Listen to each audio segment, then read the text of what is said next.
Alright, I'm just gonna make this a pretty casual recording. I just want to show you some background stuff and some little quirks about this CORNvolver I've built for you, because they're going to be very difficult to communicate by pictures and text.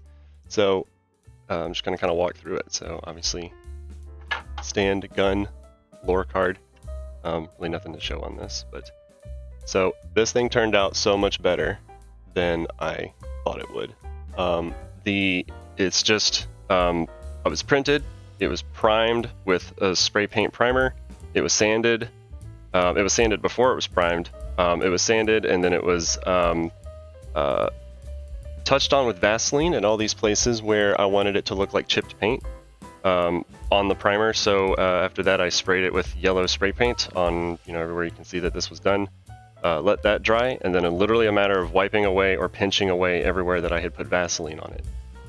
So that made it look like a chipped paint effect. It's not actually chipped. Well, I guess it kind of is.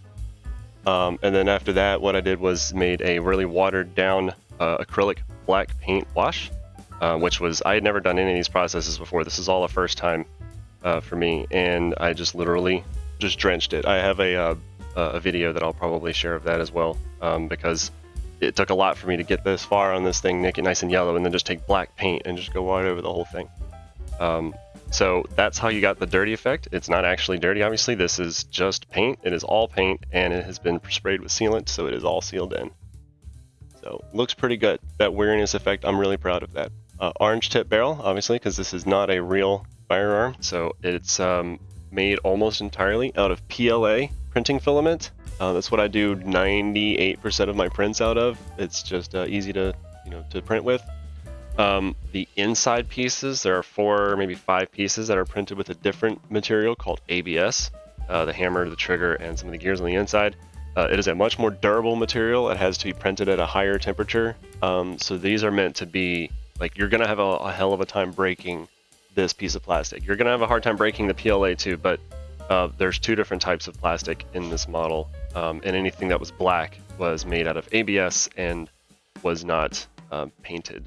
But like I've tried to point out to you, so none of the parts in this thing actually function the way that they're supposed to. I can't really open it up. I do have some pictures of the inside.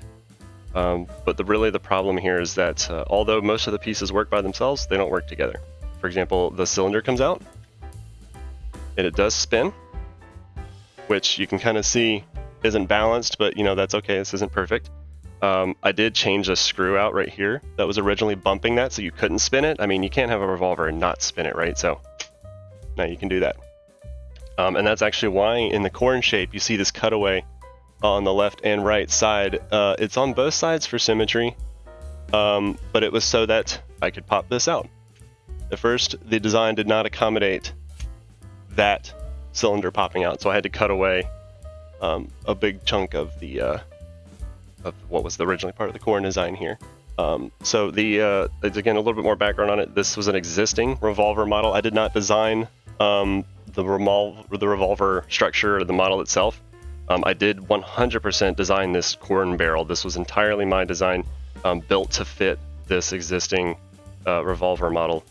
The handles are customized by me, obviously. You have a corn with gold spray paint inlay, and then on the other side you have a Rambo Rachel. Same thing. That was a little tricky to get. I wanted to have a gold inlay. This is, I forget what it's called, cylinder stopper maybe. Does not work. This part did fail.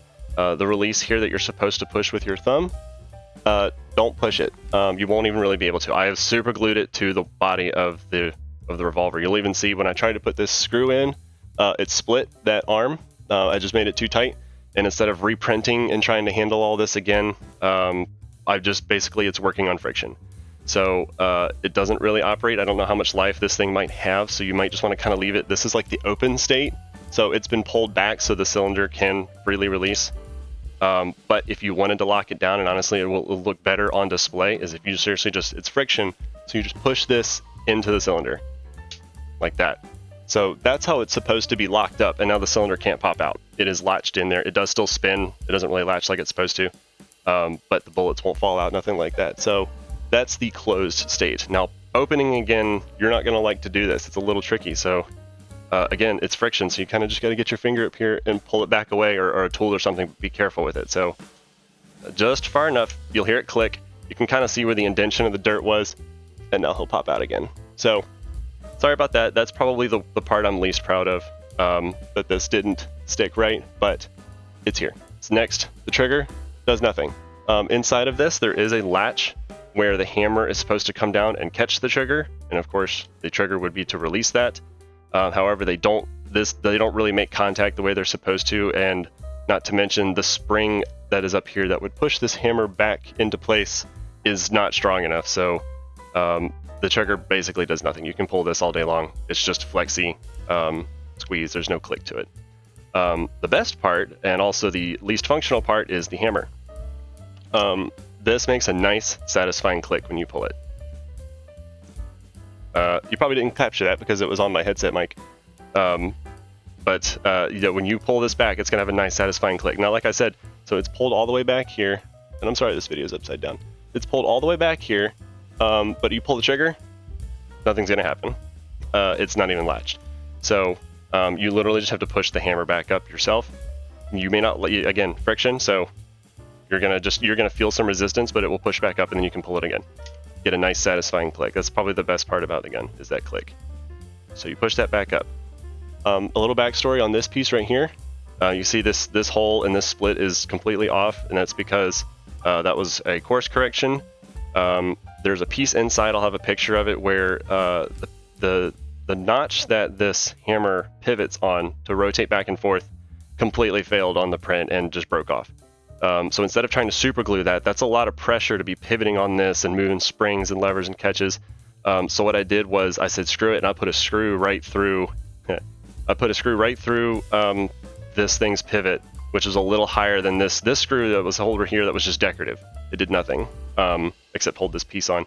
And now I'm holding this piece on. You saw it split because that was a little bit of improv, but now the hammer reliably is on a very stable pivot, and you can actually use it. So the hammer was more important to me than this aesthetic.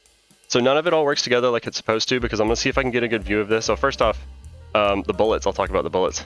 They are, I made 6 of them. They are not perfect in any way. I almost didn't make them because they just came out just a little inconsistently, and some of it was the cylinder as well. There was a lot of friction here. So what I ended up doing was sanding the hell out of them and the cylinder, because I'd rather them fall out than you have to push to get them out. So we'll see if I flip this gun upside down here, see how many fall out. 4 out of the 6. So you can kind of see, there's still some friction there. And so there's probably 1 or 2. It's more like the spot than the bullet that they might get stuck in it. So I might even file it down a little more before I give it to you. But those are the 6 corn shots, I guess, corn rounds, whatever you want to call this. I could not decide what I wanted to do with these. With the cylinder removed, this is supposed to rotate when you pull the hammer back. I'm gonna see if I can get a view of this. This little black notch at the tip of my thumb. When you pull the hammer back, it's supposed to lift where my thumb is moving. It's supposed to lift, and that's supposed to rotate this cylinder because there is a catch. That little knot, that thing right in the middle of the cylinder, is supposed to catch on that little black lever and rotate. It simply doesn't really sit on it right. So I'm trying to show this angle. This black lever, when I pull the hammer back, you'll see it move a little bit. Let's see if I can get a focus on it. See, it lifts and it catches. It's because the gears are not perfect. They simply slip. The gears simply slip on the inside. So watch that black lever. See, it doesn't really work. So that's why you don't get the cylinder rotation. And sometimes if you're lucky, you'll notice it move a little bit. But here's another thing I'll show you while I have this angle is if you're ever losing your spring, your click, when you do the hammer, it's probably because the gear has slipped really badly. So you can kind of reset this by keeping the hammer all the way back, like to the body. And then as you pull it back, help this little latch up with it so that you don't slip a gear. So like I'm gonna push up with this and pull back on the hammer. Just kind of at the same time, just kind of force it. And you can see now it's a little higher than it usually is. It's because the gear didn't slip. Now after doing that, I'm gonna force it back down all the way. Now after you've done that, you'll get a nice satisfying hammer click again, at least for a while. So that's kind of a reset, a little trickery there. The other piece that's supposed to catch this is the black latch in the bottom. That's supposed to stop it from rotating. You can see notches in the back of the cylinder where it's supposed to catch. But again, it's simply not aligned right. Sometimes you can hear it catch one. Let me see. I did put my maker's mark on this. This black mark is my thumbprint.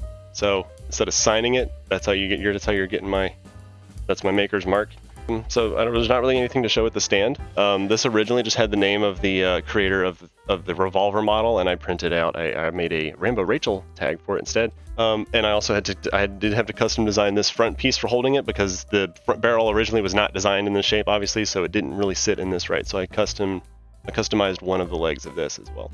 So out of this whole model, you got a custom leg, a custom nameplate, custom barrel, custom handles. Everything else was an existing 3D model and then obviously custom painted. So, and then lastly, of course, made you some lore. This was just for funsies. I actually had to rewrite some of this because originally I wrote this front card to say that it was